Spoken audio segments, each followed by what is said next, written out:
Marcos. None. Yun lang. None. All right. And next, let's move on to Bato de la Rosa. Yes. Okay. Is there really a warrant? Ano yung totoo? There's none. Okay.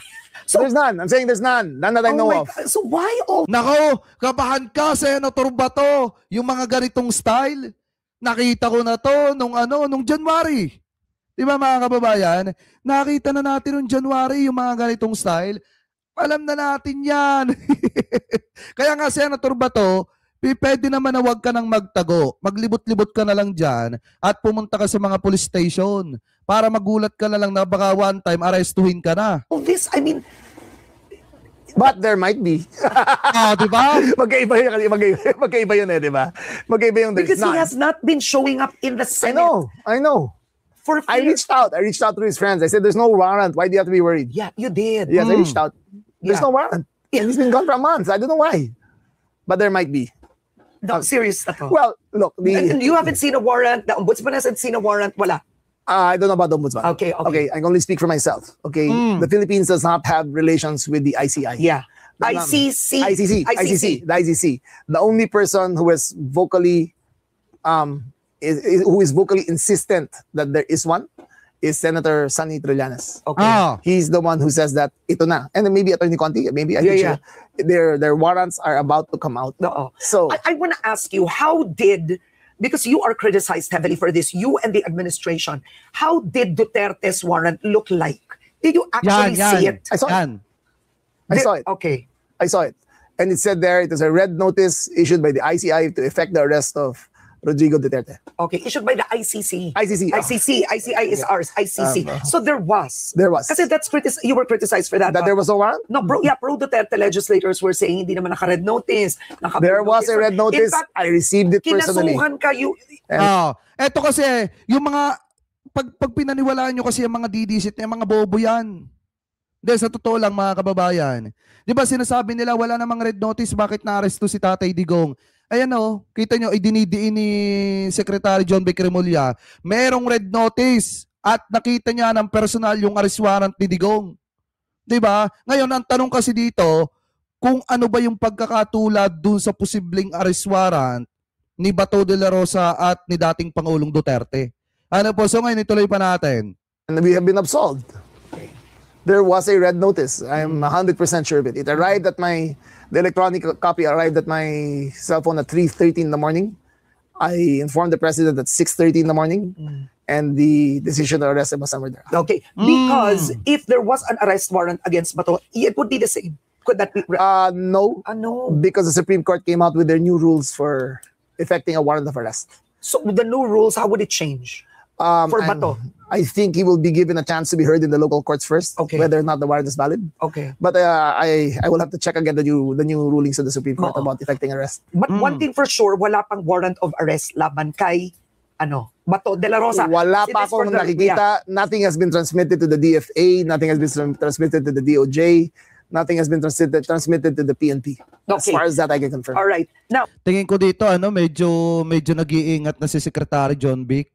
Kasi di ba nung una nabati ko sila dahil dun sa, ewan ko kung may nabanggit ata siya ng mga nasa likod daw ng pagkaka-aresto ni Digong na binigyan naman ng mali siya nung mga DD-shit. Siyempre mga kababayan, nagluluksa sila nun binigyan nila ng mali siya yun.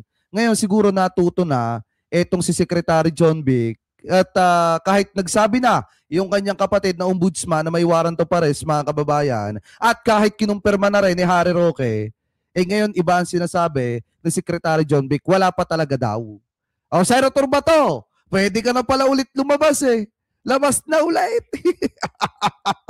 Lumabas ka na ulit at magpapasok ka sa Senado para magulat ka na lang, pinupusasan ka na. Now, another thing before we go, so just to update the viewers, number one, no arrest warrant against Bato. None yet. None yet as of today. Our topic is only as of today, yes. Secretary Remulla, you are waiting for either of the 4 RTCs to issue an arrest warrant against Atong Ang. Yes. Okay, hopefully you are wishing today or this week. Hopefully today. Okay. Yes. And you are going to ask the court for a search warrant with Kathy Cabral's documents, devices, etc. Yes.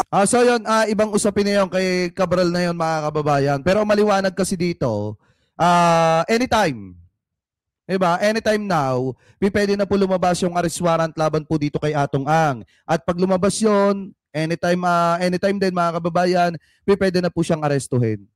Ano po, kay Senator Bato de la Rosa naman, sinasabi ni Secretary John Vic Remulla na wala pa. Pero sinasabi ng kanyang kapatid na si Ombudsman, Jesus Crispin Remulla, na meron na. Nakita niya na.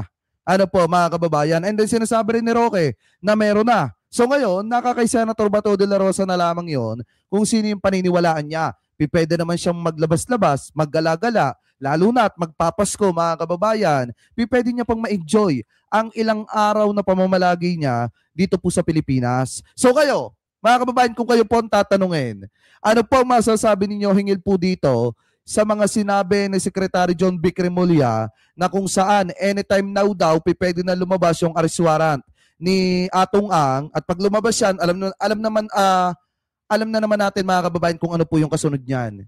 Aarestuhin siya, mga kababayan. And then sinasabi ni Secretary John Vic naman dito kay Senator Bato na hindi pa daw po lumalabas yung arrest warrant ni Senator Bato. So kayo, ano po ang tingin ninyo dito, mga kababayan? Comment below nga po kung ano po masasabi nyo hingil po dyan. At bago po tayo pansamantala magpaalam, basa-basa po muna tayo ng ilan sa inyo mga komento at bati-bati na rin po. Ano po, anyway, shoutout po kay Kuya Giner de la Cruz. Sabi dito, daming issue ngayon.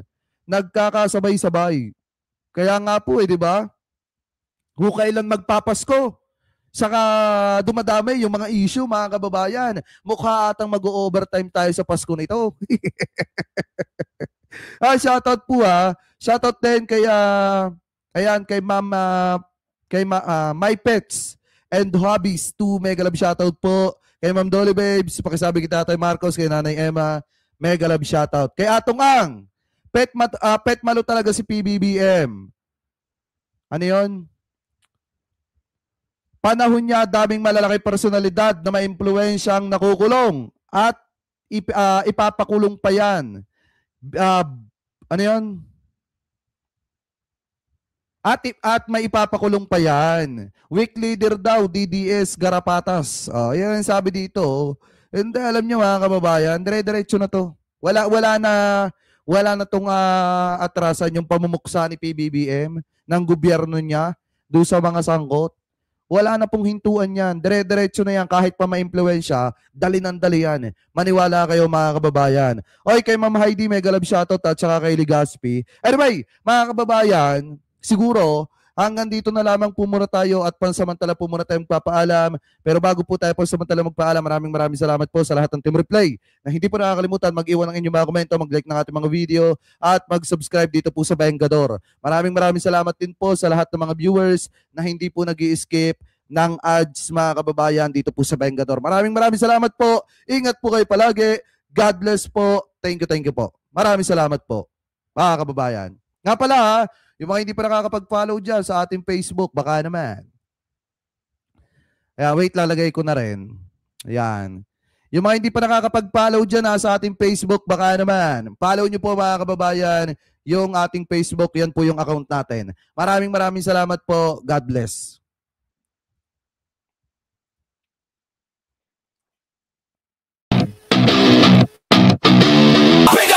Wala kang kawala. Kayo ay maganda. Galit sa masama. Ang sa inyo bebenga. Wala kang kawala. Kayo ay maganda. Galit sa masama.